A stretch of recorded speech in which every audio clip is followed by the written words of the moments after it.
அருளது நிலை என்று வைக்கிறார். அருளது நிலை, அருளினுடைய இயல்பு. இந்த அதிகாரம் முழுக்க என்ன வைக்கிறாருங்க? அருளினுடைய இயல்பு. அப்ப அருள்னா என்னன்னு தெரியணும் நமக்கு. அருள்னா என்னன்னு தெரியணும். அதுதான் இந்த அதிகாரம் முழுக்க 10 குறட்பாக்கள்ல அருளின் இலக்கணத்தை வரையறை செய்கிறார் நம்முடைய நூலாசிரியர் பெருமகனார் உமாபதி சிவனார். பாருங்க, நேரம் நம்ம குறட்பாக்குள்ள போயிடலாம். 31வது குறட்பா. அருளில் பெரியது அகிலத்தில் வேண்டும் பொருளில் தலையிடது போல். இப்ப அருள்னா என்ன? அருள்னா என்ன? இந்த கேள்வி நமக்கு மீண்டும் மீண்டும் எழுந்து கொண்டு இருக்கிறது. அந்த அருளுக்கு ரொம்ப எளிமையா சொல்றாரு. அருள்னா என்னையா அருள் அப்படின்னா ஒண்ணு இல்ல, உலகத்துல வேண்டும் பொருளில் தலையிடது போல். வேண்டும் பொருளில் தலையிடது போல். இப்ப பொருள் என்றால் என்ன என்பது நமக்கு புரியணும். முதல்ல பொருள்னா என்ன? நம்மளை பொறுத்த வரைக்கும் எது பொருள்? பணம், கரன்சி இல்லையா? நம்ம பொறுத்த வரைக்கும் கரன்சி, அதுதான் பொருள், அதுதான் பொருள். ஆனா கொஞ்சம் ஆழமா சிந்திச்சு பார்த்தோம்னா தெரியும், அது பொருள் தான், அது ஒன்றும் சந்தேகம் இல்லை. ஆனா அது மட்டும் பொருள் இல்லை, அது மட்டும் பொருள் இல்லை. ஏன்னா வள்ளுவ பெருமான் சொல்றாரா இல்லையா? பொருள்னு எதை சொல்றாரு? நிறைய சொல்றாரு. செல்வம், செல்வம் எது செல்வம்? அருள் செல்வம், பொருள் செல்வம், செவி செல்வம், அப்புறம் குழந்தை செல்வம், மழலை செல்வம், மழலை செல்வம். அப்போ ஏன் அங்கங்க இப்போ எதுங்க செல்வம் அப்படின்னா இத்தனை செல்வம் இருக்கிறதுன்னு சொன்னா ரொம்ப எளிமையா சொல்லிட்டார். இப்போ உனக்கு எது வேணுமோ அதுதான் செல்வம். இப்போ உனக்கு எது வேணுமோ அதுதான் செல்வம். எது வேணும் அப்படின்னா குழந்தை இல்லாதவங்களுக்கு குழந்தை தான் செல்வம். சரிங்களா? நோய்வாய்ப்பட்டவனுக்கு மருந்து தான் செல்வம், மருந்து தான் செல்வம். நீங்க சொல்ற மாதிரி இல்லையா? ஐயா எத்தனை கோடி செலவானாலும் பரவாயில்ல, இந்த நோய்க்கு ஒரு மருந்து இருந்தா சொல்லுங்க அப்படின்னு சொல்ற மாதிரி இல்லையா? அப்ப அவனுக்கு எது செல்வம் ஆயிடுச்சு? மருந்து தான் செல்வம். நோய் உற்றவனுக்கு மருந்து தான் செல்வம், குழந்தை இல்லாதவனுக்கு குழந்தை தான் செல்வம். அப்புறம் செவி செல்வம், செவி செல்வம். இப்படி செல்வம் என்பது எது அப்படின்னு கேட்டா இப்ப நமக்கு எது வேணுமோ அதுதான் செல்வம். தவித்தவனுக்கு தண்ணீர் தான் செல்வம், தவித்தவனுக்கு தண்ணீர் தான் செல்வம். ரொம்ப அழகா எங்க பகுதியில சொல்லுவாங்க, ஒரு பழமொழி, கிராமத்து பழமொழி சொல்லுவாங்க, புரியுதுங்களா? பசித்தவனுக்கு சோத்துல இருக்கா சொன்னா,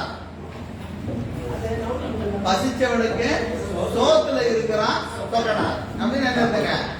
பெருமாட்ட போய் நீங்க அவன் அங்க இருக்கிறான் இங்க இருக்கிறான்னு சொன்னா அவன் கேட்க மாட்டான். இந்த சாப்பாடு தான் சிவபெருமான் யாருக்கு? பசிச்சவனுக்கு. புரியுதுங்களா? அப்ப அவனுக்கு என்னதுங்க? இப்ப எது வேணுமோ, இப்ப எது வேண்டுமோ அதுதான் அவனுக்கு தலையாய செல்வம், தலையாய செல்வம். அதான் சொன்னாரு, வேண்டும் பொருளில் தலையிடது போல். வேண்டும் பொருளில் தலையிடது போல தலைமை உடையது, தலைமை உடையது. ஏன்னா பொருள்ல நமக்கு ஒரு ஆர்டர் இருக்கு. எது வேணும் அப்படின்னு கேட்டா என்ன செய்வோம்? 1 2 3 4ன்னு ஒரு எண் போடுவோம். டாப் பீரியாரிட்டி இருக்கிறத 1ல எழுதுவோம், அடுத்தது 2, அதுக்கப்புறங்க இது, அதுக்கப்புறம் இது என்று வரிசையா சொல்லுவோம். அப்ப இது எல்லாமே நமக்கு வேணும். நமக்கு ரொம்ப முக்கியமா வேணுங்கிறது என்ன எழுதுவோம்? 1ன்னு போட்டு எழுதுவோம். அப்ப பட்டியல் பெருசு, பட்டியல் பெரியது. வேண்டியது என்னன்னு கேட்டா பெரிய பட்டியல் இருக்கு. அதுல தலையாய பொருள் என்று ஒன்று இருக்கிறதா இல்லையா? தலையாய பொருள் என்று ஒன்று இருக்கும். இதெல்லாம் இருந்தாலும் பரவாயில்ல, இல்லாட்டியும் பரவாயில்ல, கட்டாயம் எனக்கு இது வேணும், இது எனக்கு வேண்டும் என்று நாம் ஒவ்வொருவரும் என்ன செய்வோம்? ஒவ்வொரு பொருளை வேண்டி நிற்போம், ஒவ்வொரு பொருளை வேண்டி நிற்போம்.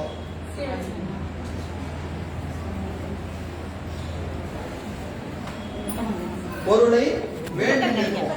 அப்படி அருளில் பெரியது அகிலத்தில் இல்லை.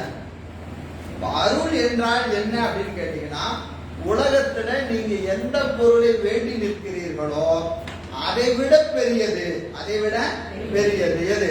அருள். ஏன்னா அருளுடைய நிலைமை நமக்கு எப்படி சொல்றது அப்படின்னு கேட்டீங்கன்னா, நம்ம ஒவ்வொருவருக்கும் அறிவு நிலையில வேறுபாடு, அறிவு நிலையில வேறுபாடு. இப்ப நான் உதாரணத்துக்கு நான் ஒரு ஒரு விளக்கம் சொல்றேன்னு வைத்துக் கொள்ளுங்களேன். ரொம்ப பெருசுங்க. எவ்வளவுங்க பெருசுன்னா, என்னுடைய மனைவியை விட அருள் பெருசு அப்படின்னு சொல்றேன்னு வைத்துக் கொள்ளுங்க. நான் என் மனைவியை ரொம்ப நேசிக்கிறேன். நான் என்ன சொல்றேன், என் மனைவியை விட அருள் பெருசு. நான் இன்னொருத்தர் சொல்லுவாருங்க, மனைவியை விட்டா போதும்னு நினைச்சிட்டு ஒருத்தருப்பார். அவர் என்ன சொல்லுவாரு, ஐயோ அப்பா இதே வேண்டாம்னு நினைச்சிட்டு இருக்கிறேன், இதுவே வேண்டாம், அதை விட அது பெருசு, ஐயோ எனக்கு வேண்டவே வேண்டாம். ஏன்னு கேட்டா என்னுடைய விருப்பம் வேறு, உங்களுடைய விருப்பம் வேறு. அப்ப ஒவ்வொருவருக்கும் விருப்பம் மாறிக்கிட்டே இருக்கும். அதனால அருளுக்கு எப்படி சொல்லணும்னு பாக்குறேன். நீ எதை விரும்புறையோ அதை விட பெருசு. இதுதான் அதுதான் வரையறை செய்யல. நீ எதை அதிகம் விரும்புகிறாயோ அதை விட உயர்ந்தது அருள். ஏன்னா அருளுக்கு இணையான பொருள் உலகத்தில் இல்லை. இந்த உலகத்துல அருளை விட சிறந்த ஒரு பொருள் இல்லை. காரணம், அருள் எல்லாம் தரும். மணிவாசக பெருமான் சொல்றாரா இல்லையா, எல்லாம் தரும் காண்க. போய் சிவபெருமான் இது தருவாரா அதெல்லாம் கேட்டுட்டு இருக்காதியா. எதை கேட்டாலும் நீ எழுதுனதெல்லாம் மிஸ் ஆயிடும். இதுமா அதுவான்னு எழுதுனீங்கன்னா அது என்ன ஆயிடும், அது ஏதாவது ஒண்ணு விட்டு போகும். அதனால ரொம்ப எளிமையா சொல்றாரு, எல்லாம் தரும் காண் அப்படின்னு முடிஞ்சு போச்சு. இதுக்கு மேல அருள் தராதவ எதுவும் தராது, எதுவும் அருளை தர முடியாது. அருள் தராத ஒன்றை எதுவும் தர முடியாது. ஆனா இது எல்லாம் சேர்ந்தா கூட என்ன தெரியாது, அருளை தர முடியாது. எனவே எல்லா உலகத்தில் இருக்கிற எல்லா பொருள்களை விட சிறந்தது எது என்று கேட்டால் அருள் தான். அதான் வேண்டும் பொருளில் தலையிழந்து போட்ட குரட்பா கொஞ்சம் மாற்றி பொருள் செய்யணும். குரட்பா எப்படி இருக்குதுங்க, அருளில் பெரியது அகிலத்தில் இயல். வேண்டும் பொருளில் தலையிழந்து போல், வேண்டும் பொருளில் தலையிழந்து போல் அகிலத்தில் பெரியது அருளை விட ஒன்றும் இல்லை. அருளை பெரியது அகிலத்தில் இல் என்று இங்க காட்டுறார். எனவே அந்த திருவடி இப்ப நமக்கு ரொம்ப நல்லா ஞாபகம் வச்சுக்கணும். அருள் என்பதும் சக்தி என்பதும் திருவடி என்பதும் ஒன்றுதான். நம்ம திருவடின்னு சொல்றோமா இல்லையா, இறைவனுடைய திருவடின்னு சொல்றோமா இல்லையா, அந்த திருவடி என்பது என்னதுங்க, அருள் தான். நம்ம திருவடி எங்கெல்லாம் வருகிறதோ அதெல்லாம் என்ன எதை குறிக்கும், அருளைத்தான் குறிக்கும். அதனாலதான் மணிவாசக பெருமான் முதல்ல நமச்சிவாய வாழ்க, ரெண்டாவது என்ன செஞ்சாருங்க, நாதன் வாழ்க, சிவம் வாழ்க, சக்தி வாழ்க. அவர் எதை வாழ்கிறாருங்க, சிவம் வாழ்க சக்தி வாழ்க. அப்ப சிவமும் சக்தியும் வேறான்னு கேட்டா வேற எல்லாம் ஒன்று. அப்ப ஏன் ரெண்டா சொல்லணும்? அடுத்த கேள்வி, ரெண்டும் ஒண்ணுன்னு சொல்றீங்க, அப்ப என்ன ஒண்ணு சொன்னா போதாதா, ரெண்டைய சொல்லணும் என்று சொன்னால் நாம் சென்று சேர வேண்டிய இடம் சக்தி தான். நாம சேர்ந்து சேர வேண்டியது சக்தி தான். சக்தி தான் நம்மை சிவத்திட்டு கொண்டு போய் சேரும். நாம நேர சிவத்திட்டு போக முடியாது.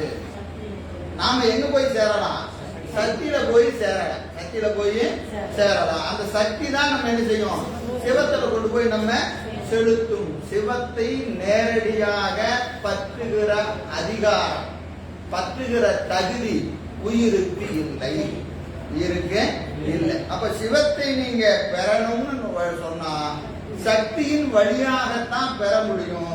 சக்தி இல்லாம சிவத்தை பெற முடியவே முடியாது. இதெல்லாம் ரொம்ப அடிப்படையான நிலைப்பாடு, சைவ சித்தாந்தம் காட்டுகிற அடிப்படையான நிலைப்பாடு. நாம சிவத்தை அனுபவிக்கணும்னா சக்தியின் வழியாகத்தான் பெற முடியும். இதற்கு எளிமையான ஒரு உதாரணம், சூரியனை அறியணும்னு சொன்னா சூரியனது ஒளியால தான் அறியணும். சூரியன் ஒளியை தவிர வேறு எதனாலும் நீங்க எதை அறிய முடியாது, சூரியன் அறிய முடியாது. சூரியனை அறிவதற்கு ஒரே வழி என்னது, அவனுடைய கதிர்கள் தான். சூரியன் என்பது சிவம், அதனுடைய கதிர்கள் என்பது சக்தி. அப்ப இதன் வழியாக தான் நீங்க அதை பெற முடியும். இது இல்லாம அதை பெற முடியாது. எனவே நமக்கு மிக ஆதாரமாக இருப்பது என்னதுங்க, சக்தி தான். உயிருக்கு ஆதாரமாக இருப்பது சக்தி தான். அதனால இந்த அருளை விட பெரியது என்ன கிடையாது, உலகத்துல எதுவும் இல்லை என்று நமக்கு காட்டுகிறார். அப்போ இது செய்கிற அந்த உபகாரம், அந்த அருள் செய்கிற உபகாரம், உதவி, பேருதவி, அருள் செய்கிற பேருதவி எப்படி இருக்கும் அப்படின்னா அடுத்த குரட்பால சொல்றார் 32 சொல்றாரு பாருங்க.